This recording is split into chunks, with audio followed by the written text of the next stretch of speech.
nombre es Eugenia Beckeris, soy artista visual y vengo trabajando hace muchos años comprometida en el tema de la memoria desde el arte.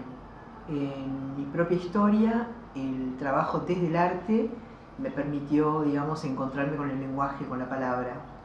Y a partir de todo ese trabajo de elaboración y de creación, pude conocer finalmente la historia de la que vengo, dado que en mi familia, que eran refugiados de guerra, venían del genocidio nazi de Europa, no habían palabras para nombrar la tragedia que había atravesado la historia de todos nosotros. Cuando yo pude nombrar a mis familiares por primera vez en el video, que fue la primera vez que para mí apareció la palabra asesinato en mi vocabulario, vinculado a mi familia, yo hasta ese momento no la podía nombrar la palabra, no podía decir fueron asesinados, no podía.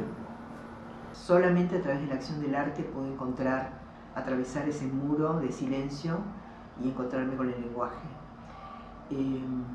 Y a partir de esa obra que se llamó El Secreto, que fue una obra testimonial, una obra que se basó en mi propia historia, pude comenzar a compartirla con otros que consideraron mi trabajo como una metáfora que presentaba, digamos, el imaginario colectivo en Argentina. No tenía historia, esa es la verdad. En mi caso tuve la posibilidad de tener esa conciencia, no fue así para el resto de mi familia. Entonces, desde ese saber sin saber, como lo llamo yo, fui aprendiendo, estudiando, participando de seminarios, viajando, y me fui constituyendo. Fui como consolidándome y aprendiendo mucho más sobre estos temas. Y una vez que terminé, digamos, este proceso de duelo simbólico, donde por primera vez nombré a mis familiares asesinados y mandé todos los datos objetivos históricos a los archivos de Israel, de Yad Vashem en Jerusalén, en el único lugar donde restan sus nombres en la lista de las víctimas de la Shoah. Comencé, una vez que terminé con ese duelo, comencé a sentir que mi tiempo histórico era el presente y que tenía derecho de hablar por mí. Por lo tanto, me empecé a vincular a mis contemporáneos, primero a los sobrevivientes de la Shoah en Argentina, hice durante muchos años retratos, 6 años, trabajé yendo a sus casas, retratándolos y invitándolos a completar los retratos con alguna reflexión, alguna memoria de su supervivencia, que yo escribía en la hoja del retrato y ellos firmaban. Allí comenzó una propuesta de retratos testimoniales intervenidos que se continuó en un segundo momento en una nueva muestra que se llamó Tu Mirada, con sobrevivientes de los centros de detención clandestino y hijos de desaparecidos e integrantes de la comunidad Mapuche. Cuando me encontré con la palabra pude empezar a reconstruir mi identidad, y la obra es un punto de inflexión, no solamente para mí, sino para toda mi familia, porque marca un antes y un después. Porque la palabra memoria también hay como que desmenuzarla y atravesarla y entenderla y reconstruirla y descartarla y volverla a recuperar. Pero la palabra memoria a veces es una palabra que para muchos es incomprensible, nadie sabe muy bien de qué se está hablando.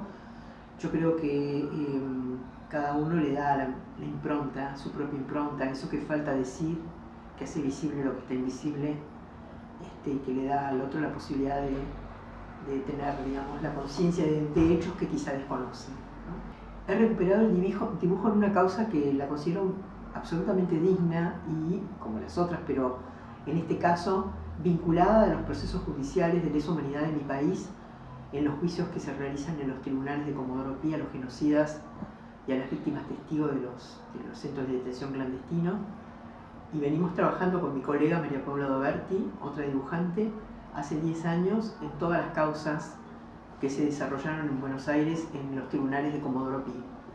Bueno, las madres, desde que salimos a la calle, tuvimos siempre el acompañamiento de artistas, de plásticos, de expresiones, de todas las expresiones que son el arte y la cultura. y agradecemos, y siempre tuvimos algún cantante que vino a los actos nuestros. Ahora precisamente cuando hacemos un acto de la presentación de los libros, hay un joven que pinta mientras está el acto, ¿no? Y que agradecemos porque ayuda a la memoria, y cuando tenés memoria eso se ayuda para lo que es la búsqueda de justicia. Tiene que ver el arte con la búsqueda de la memoria y la justicia.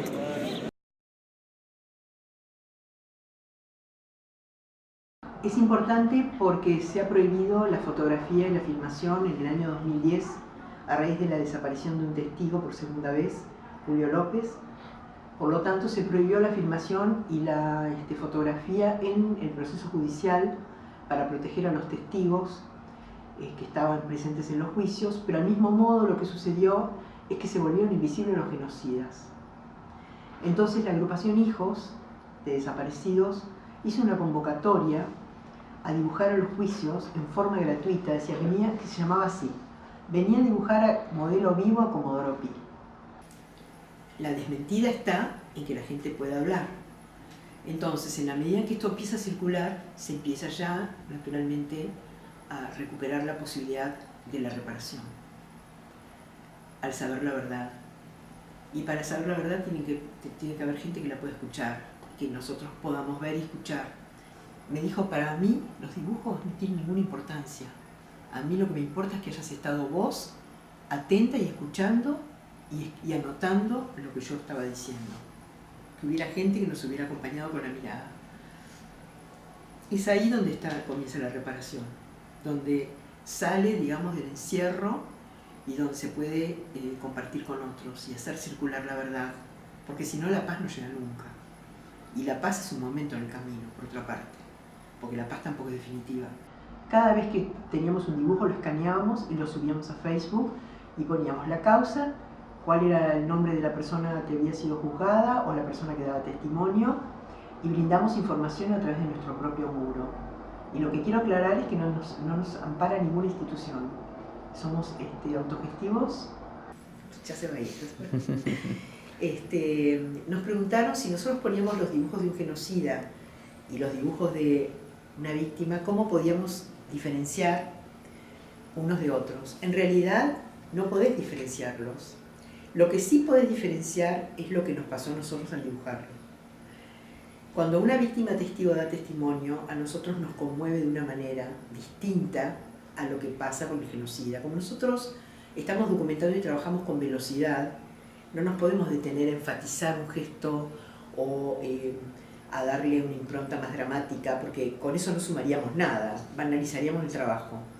Entonces lo que hacemos es dibujar lo que vemos. En la marcha nos pasa de todo.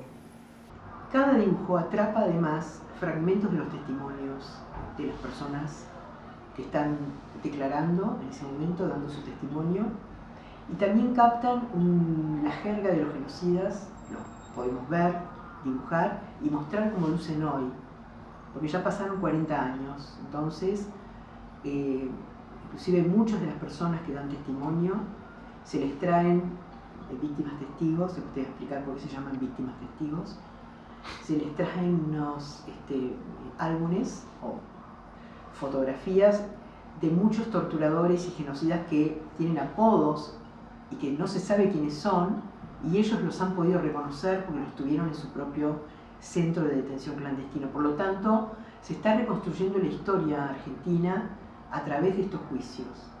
Se están encontrando nombres de quienes fueron los partícipes, los responsables para ser juzgados.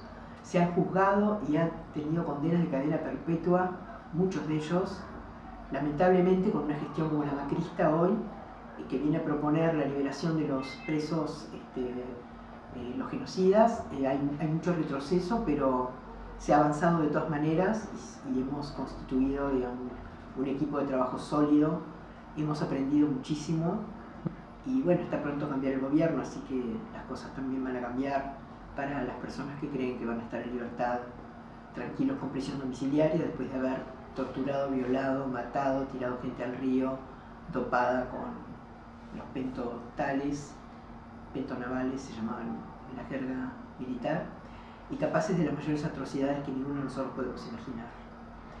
Entonces, somos testigos de los testigos.